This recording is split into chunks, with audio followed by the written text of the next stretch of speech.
Hello, boys and girls. This is Mrs. Hopkins and Leo the Library Mouse, and we're going to be doing our library class recording.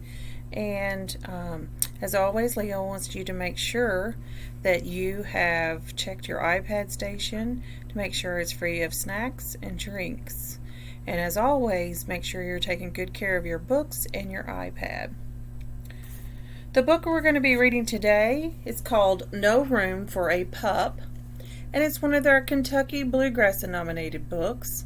This is the 8th one that we have been reading, and we're going to wrap up the rest of the KBA books this week. No Room for a Pup. This is a realistic fiction book, meaning it could really happen in real life.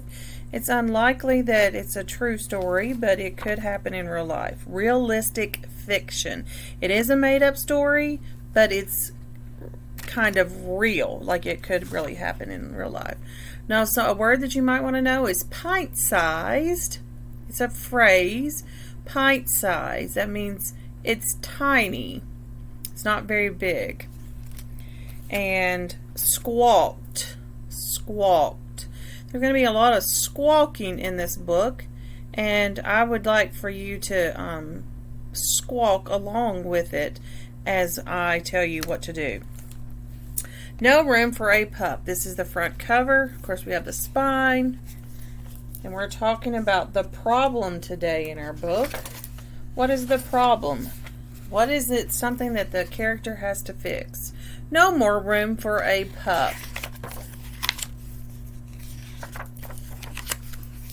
Mia lived with her mom in a very small apartment in a very big city. She wanted a dog more than anything, but every time Mia asked, her mom always said the same thing. There's no room, not even for a 1 pint size pup. There's that word, pint size, not even a teeny tiny pup. Mia thought that there was plenty of room for a puppy. It wasn't like she was asking for an elephant. Mia is the main character. Every morning before school, Mia went down the hall to her grandma's apartment for breakfast. One morning, Mia spied a sign in the elevator. Puppies for a good home. Apartment 202. Her eyes lit up. That's where your friend Alina lives. Can we go see them? After school, promised Grandma. But remember, we're only visiting. Mia loved all the puppies, especially the one that climbed into her lap. I wish Mom would let me have a puppy, Mia sighed. My teacher says there's always room for one more. Besides, Spot is so tiny we could fit 10 of him. Mia smiled as she imagined 10 little puppies running around her apartment. Wait a second, Grandma. I have a great idea. Grandma liked Mia's plan and called all of her friends. Now, what do you think her plan is?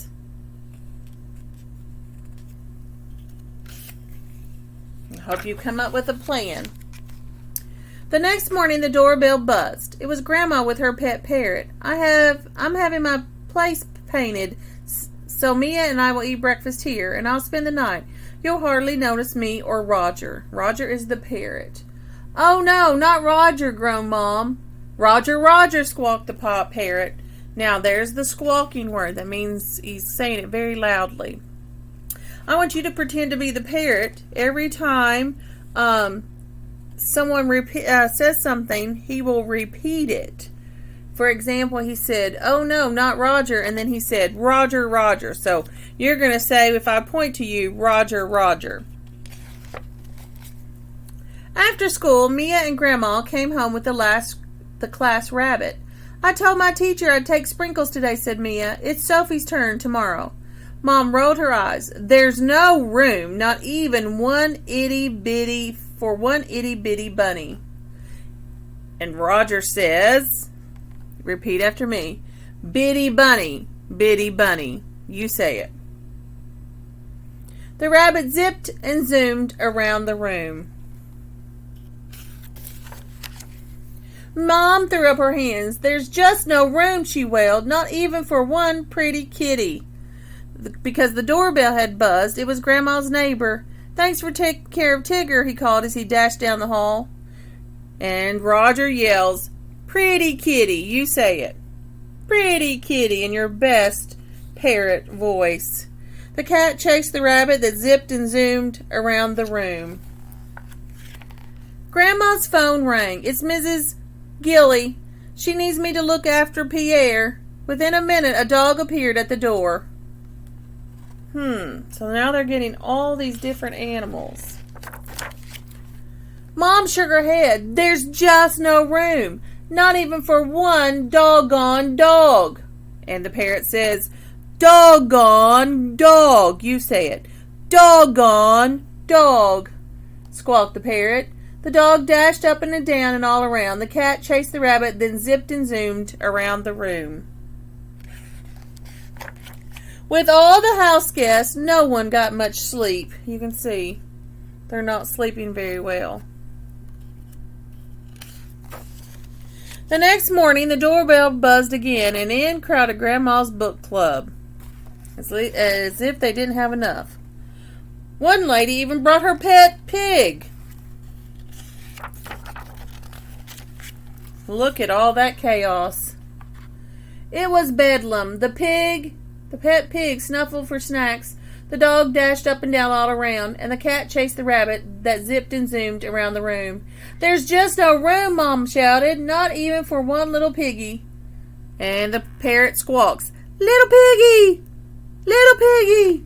I hope you did that with me, squawked the parrot. With all the ruckus, Grandma's friends didn't talk much about their book, but they didn't care. They loved being part of Mia's plan. And think about this. What is the problem in the story? Once the snacks were eaten, the apartment emptied out. Sophie came for Sprinkles. Grandma's neighbor came for Tigger. Mrs. Gilly for Pierre. The book club and the pet pig went home. And Grandma and Roger returned to their freshly painted apartment. Look at her mom. Mia's mom plopped onto the sofa. It's funny, she said, but now our apartment doesn't feel so small anymore. And look what Mia's down there. She's saying, shh, because she has a secret. What did she keep?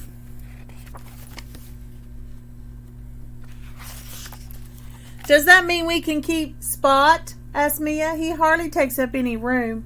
Mom looked at Mia right in the eye and winked. As long as there's no parrots, rabbits, cats, other dogs, or pigs running around, I think we have room for one more pint-sized pup after all.